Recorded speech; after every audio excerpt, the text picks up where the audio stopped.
Aurelio, looked like you had to fight hard to stay in that game, but were able to earn the draw in the end. Yep.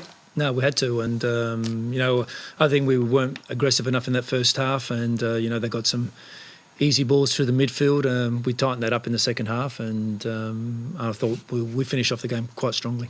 And was there anything in particular that you changed to turn that around, or was it simply, that moment from Marco that helped spark the second? No, we were just a little bit too deep from our front line to our midfield, and they were getting easy balls in there, so we just tightened that up, and that allowed our midfielders to push up a little bit and our back four to push up a little bit more. So it was very, very simple, and we did that with more aggressivity in the second half. It was obviously an important goal for you, for the team, for Marco. Yep. What did you make of it? It was a great goal. It was a great ball, firstly, from Jamie Young.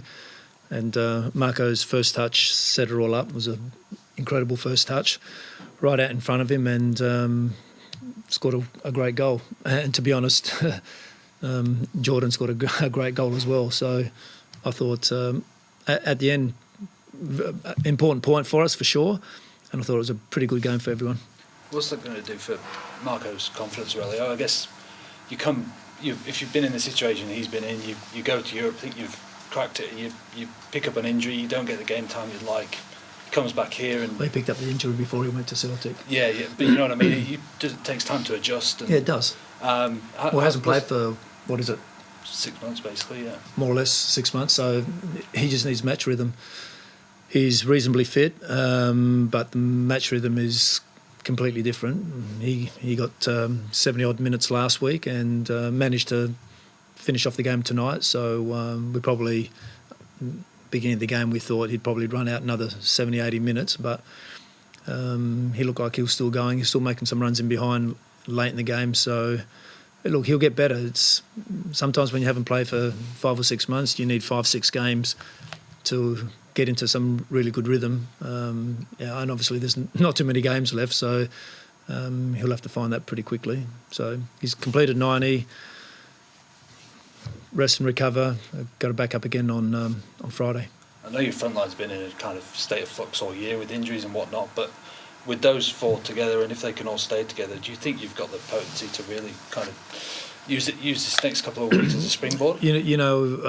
Last week from the victory game, we reviewed it and we were quite negative in terms of our final balls in behind the defenders.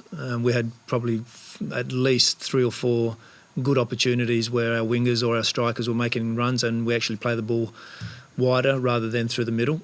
We had those opportunities again tonight, especially out wide and in behind. And that was a focus for us. But again, we either chose a safer option or we chose a second option that wasn't there. So when that happens, obviously it's frustrating for the wingers, strikers, because we're telling them to make the runs, and then when they don't get it, there's a bit of frustration there. So we've got to be a lot more positive in being able to play those final balls, and we've got the quality to do that.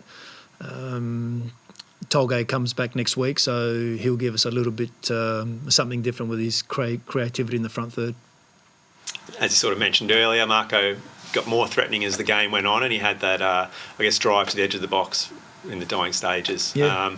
What did you make of that, and the review that took place as well? I thought there was definitely a defender in front of him. I think the first contact was outside, but the foul was inside, I think. But hey, they're making decisions like that all the time. They reviewed it and deemed to be just a yellow card. Thank you. Thanks, mate.